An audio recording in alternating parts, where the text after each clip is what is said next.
Olá, seja bem-vindo ao podcast Marca Texto, uma parceria entre o Guia do Estudante e o Curso Anglo para te ajudar a decifrar as obras literárias cobradas nos principais vestibulares do Brasil. Meu nome é Felipe Sali e hoje vamos falar sobre um livro relativamente novo para essas listas, o 9 Noites, de Bernardo Carvalho. E para isso contamos com a ajuda do professor Fernando Marcílio. Oi, professor, tudo bom? Olá, Felipe, tudo bem? Bom dia, ou enfim, boa tarde, sei lá, a todos. Vamos começar falando de 9 Noites, um resumo do que fala essa obra, qual é o enredo, do que se trata 9 Noites, Bernardo Carvalho. Você sabe, Felipe, eu tenho a impressão que talvez o aluno que esteja se preparando para prestar os vestibulares da FUVEST, talvez tenha se espantado um pouco com esse título, né, com esse livro na lista e com esse autor. Talvez nem o autor, nem o título do romance sejam muito familiares, digamos, aos nossos alunos. Se você olha os outros livros da lista, você tem ou nomes que remetem a coisas que os alunos normalmente conhecem, ou autores que são conhecidos deles. Gregório de Matos, Machado de Assis, enfim, Carlos Drummond de Andrade, Guimarães Rosa, são autores que fazem parte do espectro de conhecimento dos alunos. Mesmo se você pega uma obra como O Romanceiro da Inconfidência, da Cecília Meirelles, por exemplo, a Cecília Meirelles é um nome familiar aos alunos, Inconfidência faz os alunos se recordarem de um evento da história do Brasil, tudo ali é muito familiar, de alguma maneira é muito familiar. Agora, quando chega no 9 Noites, de Bernardo Carvalho, a coisa complica um pouco, não é? O Bernardo talvez não seja um autor tão conhecido, mas ele é um autor de muito sucesso, e esse livro dele é um dos livros mais conhecidos dele. É um livro do início do século XXI, é um livro publicado em 2002, e é um livro que tem tudo para agradar aos nossos alunos, eu acho. Porque é um livro que tem uma trama que envolve mistério, que envolve morte, é um livro que tem ingredientes que costumam envolver, não é, o interesse dos alunos. O livro, ele começa de uma maneira bem, eu diria, bem realista, porque ele tem como ponto de partida um fato real. Parece aqueles filmes que a gente vê na televisão baseado em fato real, né? Em 1939, um antropólogo americano chamado Buell Quinn, ele se suicidou, ele cometeu suicídio na selva amazônica, né? Ele era um antropólogo, estava fazendo pesquisa sobre os índios aqui no Brasil, e ele se matou. Esse fato é verdadeiro, isso aconteceu de fato, isso não é uma criação do livro, nem o personagem e nem o evento. Isso aconteceu e foi noticiado em jornais da época, embora sem grande alarde, porque, enfim, não era uma figura muito conhecida, a não ser nos meios científicos, evidentemente, mas esse fato aconteceu, né? E um dia, o narrador do romance lê um comentário a respeito desse fato no jornal. Ele não lê na época em que acontece, ele é um homem também do século XXI. Ele vê então aquele comentário, uma antropóloga escrevendo um artigo, faz uma referência, uma alusão muito leve a essa história do Buell Quinn. Por alguma razão, a curiosidade desse narrador é suscitada e ele começa então a fazer uma pesquisa para tentar descobrir as razões que teriam levado aquele antropólogo, o Buell Quinn, ao suicídio, né? Então, o livro 9 Noites conta a história dessa busca da verdade. Nessa busca, esse narrador, personagem, ele se depara com uma carta escrita por um homem chamado Manuel Perna. O Manuel Perna era um amigo de Quinn. Ele morava numa cidade chamada Carolina, que ficava próximo ao lugar onde era a aldeia em que o Quinn estava abrigado para fazer as suas pesquisas. E como para ir até essa aldeia, o Quinn tinha que passar por esta cidade, os dois acabaram estabelecendo laços de amizade durante 9 noites. É daí que veio o título do filme. Durante 9 noites, não foram noites sucessivas, mas foram 9 as noites que o Buell Quinn e esse homem, o Manuel Perna, eles conviveram um pouco mais proximamente, trocando confidências, enfim, estabeleceram laços de amizade. E esse Manuel Perna escreve, então, uma carta para o interlocutor que não é exatamente identificado, e essa carta é encontrada pelo narrador, né? E é a partir dessa carta que ele tenta decifrar as circunstâncias da morte do Buell Quinn. A questão é que ele não chega a nenhuma conclusão. Ele não consegue decifrar as razões efetivas que teriam levado o Buell Quinn a cometer o suicídio. Ele consegue, no máximo, levantar algumas hipóteses que ele não consegue, ou nem sempre consegue, explicitar, não é? Não consegue confirmar nenhuma dessas hipóteses. Talvez, diante desse desfecho decepcionante, o leitor fique um pouco frustrado. Poxa, eu queria que a história chegasse ao final. Eu acho que aqui há um truque desse livro para o qual é bom que o leitor esteja atento. Talvez a gente esteja lendo a história errada. Na verdade, o que teria levado esse jornalista, esse narrador, pesquisador, que tenta decifrar as circunstâncias da morte do Buell Quinn, o que o teria levado a se interessar por essa pessoa, por esse Buell Quinn, simplesmente ao ler o nome no jornal, numa alusão ligeira feita num artigo. O leitor vai ficar sabendo que esse narrador, ele tinha tido um pai, o pai dele já era falecido, mas ele teve uma infância de convivência com o pai, os pais eram separados, e durante a separação ele ficava temporadas com o pai. Mas uma ocasião, quer dizer, o pai teve uma doença, foi para o hospital, ficou alguns dias no hospital até o seu falecimento. Antes do falecimento, o narrador chegou a acompanhar o pai no hospital. E durante uma dessas noites em que ele estava ali fazendo companhia ao pai, então inconsciente, ele ouviu um doente que ficava no cômodo ao lado, dizendo coisas sem sentido. E era de noite, o narrador não viu a aproximação de nenhum enfermeiro, ele foi até lá para ver se aquele doente, se aquele homem, precisava de ajuda de alguma coisa. E o homem olhou para ele e disse assim: Bill Cohen, eu sabia que você estava vivo. O narrador ficou um pouco assustado e pronto, passou, logo o enfermeiro chegou e aquele homem faleceu poucas horas depois.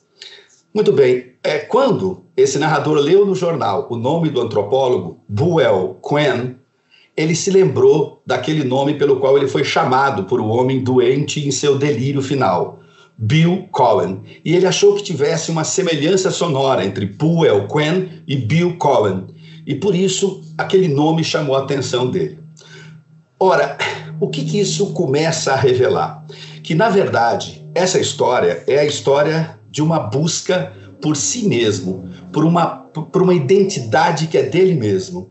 O narrador começa, então, a se perguntar por que ele se interessa pelo Buell Quinn, porque ele começa a perceber alguns pontos de contato entre a sua própria história e a história do Buell Quinn. Então, nós podemos ler esse livro como ele é feito, como ele é narrado explicitamente.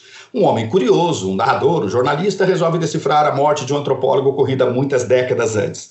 Mas nós podemos ler nas entrelinhas. É um homem em busca da sua própria identidade. É um homem em busca dele próprio. Eu acho que essas duas dimensões é que resumem o livro 9 Noites. Quando nós procuramos o livro, se for comprar o livro 9 Noites numa livraria, ele vai estar lá na seção de ficção. A categoria dele é ficção, o gênero. Mas não parece muitas vezes. O que tem de ficção e o que tem de não ficção dentro dessa obra? Ou isso nunca foi esclarecido exatamente? Bela pergunta, viu, Felipe? Você tem razão. Esse livro vai estar lá onde ele tem que estar mesmo, viu, Felipe? Na seção de ficção. Mas quando a gente começa a ler o livro, esse narrador jamais diz o seu nome, mas o artigo que ele leu de uma antropóloga, fazendo referência a Buell Quinn, assim como a história do Buell Quinn é verdadeira, esse artigo também é verdadeiro, ele realmente existiu e foi escrito por uma antropóloga chamada Marisa Correa. E nós começamos a perceber algumas identidades, para tornar a situação ainda mais complexa, Felipe, a gente começa a perceber algumas identidades entre o narrador e o escritor Bernardo Carvalho. Assim como o narrador, o escritor Bernardo Carvalho também teve problemas no relacionamento com o pai. O pai do Bernardo Carvalho tinha fazendas na Amazônia. O Bernardo foi, na sua infância, muitas vezes ao Xingu, ou algumas vezes ao Xingu.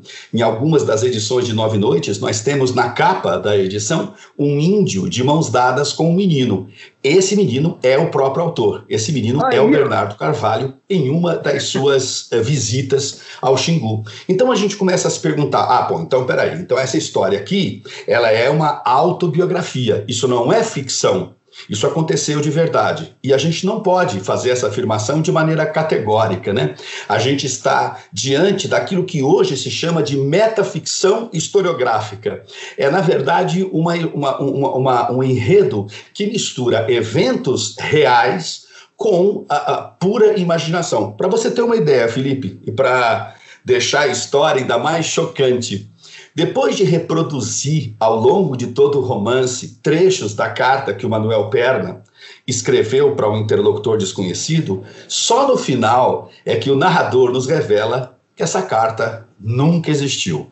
O Manuel Perna existiu. Ele foi mesmo uma pessoa que teve relações de amizade com o antropólogo, o Boelquen, mas ele não deixou essa carta. Então o narrador justifica a invenção dessa carta dizendo assim: quando eu percebi que não conseguiria decifrar o mistério do Boelquen, eu resolvi partir para a imaginação, para a fantasia, para a ficção, e inventei a carta do Manuel Perna nunca existiu. Aí o leitor fica enlouquecido, porque ele tem vontade de voltar até o começo do livro e saber o que é verdade, o que é mentira. E quando ele tem essa vontade, ele entendeu o livro. Esse livro é um livro sobre a verdade, sobre a mentira. É um livro sobre mentiras que podem ser tratadas como verdades. É um livro de verdades que são entendidas como mentiras. Em tempos de fake news, é uma bela reflexão, Felipe. É um autor que ele não se preocupa muito, pelo menos neste livro, em satisfazer as expectativas do leitor. E isso é bom, isso é ótimo também, né? Deixa eu só acrescentar, Felipe, que essa tendência dele de misturar a própria vida com a ficção e a partir dessa mistura, desse amálgama, promover uma reflexão sobre a própria arte de contar histórias, isso é uma tendência da nossa literatura. Isso está presente em muitas obras recentes. Eu me lembro de uma agora, do Chico Buarque, chamado O Irmão Alemão, em que o Chico Buarque, em que um narrador, não se chama Chico Buarque, vai em busca do reencontro, de tentar reencontrar um irmão que ele fica sabendo que ele tinha. O pai dele, antes de se casar com a mãe dele, tinha tido uma aventura na Alemanha e tinha tido lá um irmão, né, um filho, que era irmão dele. Portanto, ele descobre isso tardiamente e vai atrás do irmão. Essa história é verdadeira. O Chico Buarque realmente teve um irmão alemão. O pai dele, o historiador Sérgio Buarque, antes de se casar com a mãe do Chico, teve uma aventura com uma pessoa na Alemanha, e disso resultou um filho. E o Chico teve esse irmão, só que ele não chegou a encontrá-lo. Ele chegou a vê-lo em imagens gravadas, porque esse irmão do Chico foi um apresentador de televisão na Alemanha Oriental. Então, o Chico teve acesso a vídeos, né? Mas realmente é uma história que mistura realidade com ficção. E não adianta, se eu encontrar o Bernardo na Flip, não vai adiantar colocá-lo contra a parede, porque ele não vai me dizer o que ali é verdade, não é, o quanto tem de imaginação, o quanto não tem. Mas é isso que é legal, esse mistério ele faz parte da obra também. Sim. Quando nós tentamos contextualizar o livro na época do seu lançamento, né, no Brasil, nós estamos falando muito nesse podcast sobre o final da monarquia, a república, vários momentos, mas este livro ele é recente, ele foi lançado primeiro em 2002 e era um Brasil que ainda está na nossa memória, né? O Brasil do Penta, o Brasil do Fernando Henrique Cardoso. Como esse livro se relaciona com a época do seu lançamento? Felipe, esse livro tem coordenadas temporais, dimensões históricas, eu diria, não é, contextos históricos distintos. A primeira contextualização que deve ser feita é do Boelquen. O Boelquen, ele viveu no período do Estado Novo brasileiro. Era uma época de ditadura, era uma época da ditadura do Getúlio Vargas, não é? O Vargas chegou ao poder em 1930, em 1937, ele próprio, como presidente, deu um golpe para se eternizar no poder. Você veja que é sempre possível que um presidente da República dê um golpe para se eternizar no poder, né? Então, o Getúlio, ele permanece no poder até 45, é nesta época, não é, que o Boelquen chega ao Brasil. É um período de perseguições, não apenas políticas, mas também morais. O Boelquen vai se ressentir tanto dessas perseguições políticas quanto dessas perseguições morais, porque ele tinha uma vida sexual bastante livre, digamos assim, e vai se ressentir dessas perseguições. Então nós temos esse período do Estado Novo que corresponde aos anos 30. Nós temos a história pessoal desse narrador, que faz referência à sua própria infância, aos momentos em que foi ao Xingu, por exemplo. Aí nós estamos numa outra ditadura, a ditadura dos anos 70, aquela inaugurada em 1964, quando os militares deram um golpe e se instalaram no poder, não é? Então, esse é um risco que a gente sempre corre. Então, esse período também é uma coordenada histórica importante. E aí, tem uma outra coordenada que é muito interessante, Felipe, que é o momento em que essa história interessa ao narrador. É quando ele lê o artigo do jornal fazendo referência ao antropólogo. Isso acontece no começo do século XXI. Ora, o que está acontecendo no começo do século XXI? O ataque às Torres Gêmeas, né? O ataque terrorista às Torres Gêmeas de Nova York. Além disso, cartas que as pessoas começam a receber nos Estados Unidos, inclusive pessoas famosas, com veneno, com antraz, uma substância venenosa, não é? Então você veja, esse narrador tem dois contextos da sua infância e da sua idade adulta. O Boelquen tem um outro contexto. O que eu acho interessante para o aluno é tentar entender os diálogos que se estabelecem entre esses três contextos distintos. Nós estamos diante de situações de terror, situações de medo, situações de espanto, de perplexidade, de mundo que se transforma e a gente não sabe exatamente para que lado vai. Não vamos nos esquecer que nos anos 30, não é? Além da ditadura do Vargas que nós tínhamos aqui, vivíamos também a guerra na Europa. Então, era um período de muita tensão. Não vamos nos esquecer também que o período da ditadura militar nos anos 60 e 70 no Brasil não foi um período tenso apenas para nós aqui no Brasil. Outros países da América Latina sofriam com os mesmos problemas sociais, com as mesmas diferenças sociais, com o mesmo tipo de opressão e de repressão. Era a época da luta pela liberdade, pelos direitos humanos que estava acontecendo nos Estados Unidos e na Europa, por exemplo. Quer dizer, era um mundo muito agitado. E o ataque às Torres Gêmeas começou, é o momento inaugural de um outro século, né? Quer dizer, o século XXI começou ali. Não é? Porque dali para frente o mundo, de fato, seria bastante diferente, não é? A partir daquele ataque terrorista horroroso que foi cometido contra a população civil dos Estados Unidos. Então, quer dizer, são coordenadas históricas temporais distintas, não é? E eu acho que o leitor deve compreender essas coordenadas, mas tentar encontrar aspectos comuns a elas. Entendi. Uma vez eu fui numa escola falar sobre livros com as crianças, e aí uma criança me perguntou assim, porque eu estava falando de escolas literárias, né, modernismo. Ele perguntou, e que escola estamos vivendo agora? O que os escritores estão publicando agora se enquadra onde? E eu não soube responder, e eu pesquisei e parece que não existe resposta para isso mesmo. E o Bernardo, por exemplo, ele é um autor contemporâneo, é isso? A sua dificuldade em responder essa pergunta é de todo professor de literatura, porque quando nós olhamos para o nosso próprio tempo, nós estamos vendo obras que estão sendo produzidas hoje, né, Felipe? E nós não temos digamos, a distância necessária para fazer uma avaliação sobre aquilo que é realmente importante, né, que está sendo produzido agora. Então, isso torna difícil a gente avaliar qual é a escola literária que nós vivemos. Mas eu queria dizer mais uma coisa sobre isso, Felipe. Quando a gente olha para o passado, também não é muito diferente, na verdade. Eu quero dizer o seguinte, na época do Camões, no século XVI, não existia só o Camões. Não era aquele único tipo de literatura que estava sendo praticado. Nós estudamos nas escolas algumas tendências, aquelas com as quais o nosso próprio tempo dialoga com mais desenvoltura, com mais facilidade. Mas na época você tinha produções muito variadas e muito distintas. Então, quando nós falamos do primeiro tempo do modernismo e citamos, sei lá, meia dúzia, ou 10, ou uma dúzia de autores, nós ainda estamos muito distantes de toda a gama de autores que nós temos naquele momento, com tendências estéticas muito diferentes. Então, na verdade, esse olhar que nós lançamos sobre o nosso passado cultural é sempre um olhar simplificador, por questões didáticas, ou para esclarecer, ou para perceber as linhas mais contundentes, mais importantes, é sempre um olhar simplificador. Mas é preciso que a gente saiba que todo resgate cultural é feito a partir de um momento. Que eu quero dizer o seguinte: hoje nós olhamos para o começo do século XX e localizamos algumas coisas que consideramos importantes. Talvez daqui a 50, 60 anos, quando os pesquisadores e os professores de literatura olharem para o mesmo período, começo do século XX, talvez eles vejam outras coisas. Outras linhas de força que são importantes também.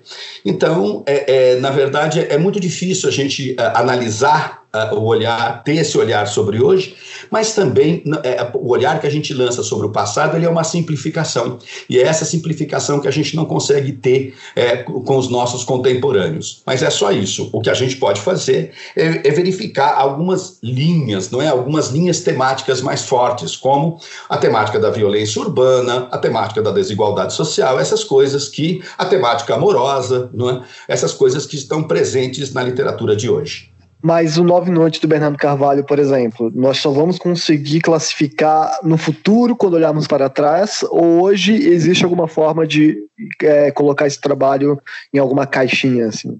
Espero que no futuro a gente supere essa necessidade de ter que classificar, Felipe. Espero que a gente... sobre isso no podcast, né? Porque realmente... Espero que a gente não precise dessa classificação, porque esse esforço classificador, ele é importante, eu acho, e eu acho que ele é interessante até como instrumento didático, mas ele tem os seus limites, ele tem as suas limitações, e eu acho que essas limitações também precisam ser colocadas.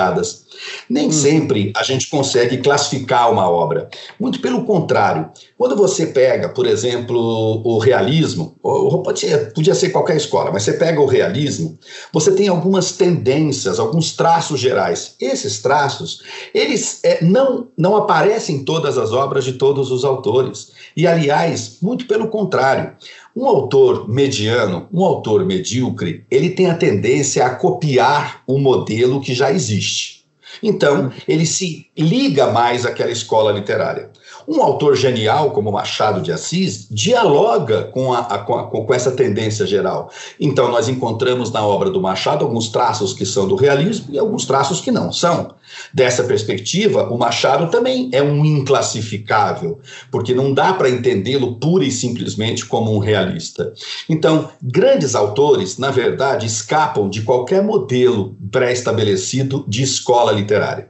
Vamos falar um pouco sobre os personagens, assim, aquele finalzinho de programa que nós passamos um pouco sobre alguns personagens para poder até ambientar melhor os leitores quando forem encontrando eles ao longo da narrativa. Os índios são personagens importantes dentro de Nove Noites, certo? Certíssimo. Os índios são personagens importantes, primeiro, porque eles faziam parte da vida do Boiaquém, que era um antropólogo, um pesquisador da vida indígena, e, inclusive, quando ele se suicidou, ele estava em companhia de alguns índios, não é, que ficaram desesperados quando viram o corpo do Boiaquém pendurado numa árvore e tal. Então, os índios têm importância ali. São importantes também para a infância do narrador, porque, como eu já disse, ele visitava o Xingu, eventualmente, na companhia do pai. São importantes também para esse narrador que vai tentar descobrir as circunstâncias da morte do antropólogo Boiaquém, e nessa busca também vai ao Xingu, né, se dirige ao local onde aconteceu a morte, o suicídio do Boiaquém. Então, os índios aparecem aqui. O que é interessante a gente notar, se quando a gente fala em índio, o aluno se lembrar do, sei lá, José de Alencar, do Gonçalves Dias, é bom ele parar de lembrar do José de Alencar e do Gonçalves Dias, porque o Bernardo não nos oferece uma imagem idealizada desse índio. O que é muito interessante, aliás, não é? Esse narrador, ele olha o Xingu, ele olha o ambiente e o caracteriza como um inferno. Ele chega a perguntar para um antropólogo, não é, que ele conhece, ele fala, por que os índios brasileiros, por que esses índios vivem nesse inferno? E o antropólogo responde, porque foi tudo o que restou a eles. Então, aquela imagem adocicada que se tinha do índio no romantismo e que, de uma certa maneira, Felipe, às vezes sobrevive até hoje, essa imagem é desprezada, é abandonada pelo Bernardo Carvalho. Então, de fato, os índios são personagens aqui. Nós temos também como personagens fundamentais, além, evidentemente, do próprio Boelquen e do narrador que vai em busca das circunstâncias da sua morte, a figura paterna. A figura paterna é algo muito interessante. Eu acho que eu estimularia muitos alunos, leitores, que se ativessem, né, que se detivessem um pouco a pensar na relação ou na importância do peso que a figura paterna tem nessa história. Tanto o pai do Boelquen, com quem ele tinha relações difíceis, quanto o pai do próprio narrador, né, com quem o narrador também tinha relações muito difíceis. Então, a figura paterna é importante. E, além disso, eu acho que o aluno deve se guiar também pelas estranhas, pelas curiosas semelhanças ou correspondências ou aproximações que se pode fazer entre a vida do narrador e a vida do Boelquen. Quando a gente nota essas semelhanças e essas aproximações, é que a gente vai entendendo por que esse narrador ficou tão curioso em conhecer melhor a vida do Boelquen. Talvez essa busca pelo outro também o envolva. O Boelquen, ele se tornou antropólogo, segundo relatos que ele deixou em cartas, porque ele queria conhecer o outro, ele queria conhecer culturas diferentes. De uma certa maneira, ele estava se buscando. O narrador de Nove Noites, quando ele busca conhecer as circunstâncias da vida do Boelquen, de uma certa maneira, ele está tentando encontrar explicações para a sua própria vida. E o narrador, e a família Quen, Manuel Perna... Sim, é verdade, Felipe.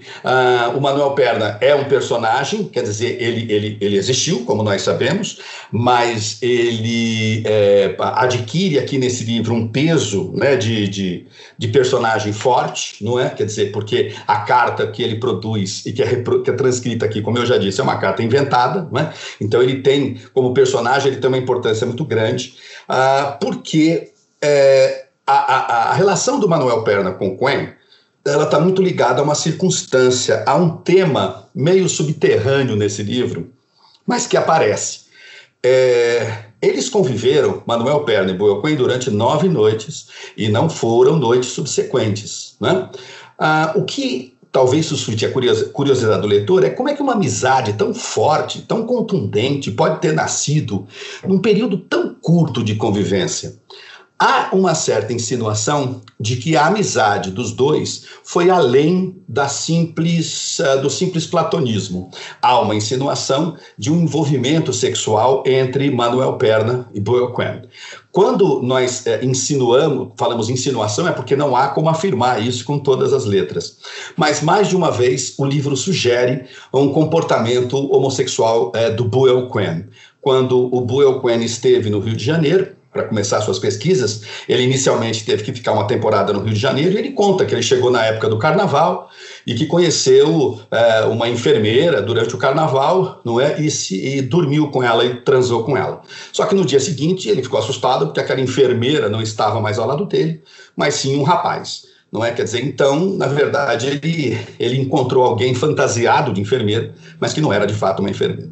Então, essas coisas que escorrem subterraneamente, não é? São muito interessantes no livro, porque a gente fica se perguntando qual é a história que está sendo contada, que história que está sendo contada que eu estou percebendo e que história que está sendo contada que eu não estou percebendo. Nós vamos terminar o romance com essa dúvida, porque é assim a vida. A gente também vive sem saber que história nós estamos construindo ou que verdade nós estamos testemunhando. Este é 9 Noites de Bernardo Carvalho, uma história sobre buscar a si mesmo, buscar a própria identidade e que não vai te trazer todas as respostas que você quer, mas vai levantar boas perguntas. Professor, muito obrigado pelo papo, foi ótimo. Obrigado a você, Felipe, até mais. Esse podcast é o Marca Texto, uma parceria entre o Guia do Estudante e o Curso Anglo, sempre trazendo as principais obras cobradas nos vestibulares do Brasil para vocês. Ok? Até o próximo episódio. Muito obrigado. Tchau.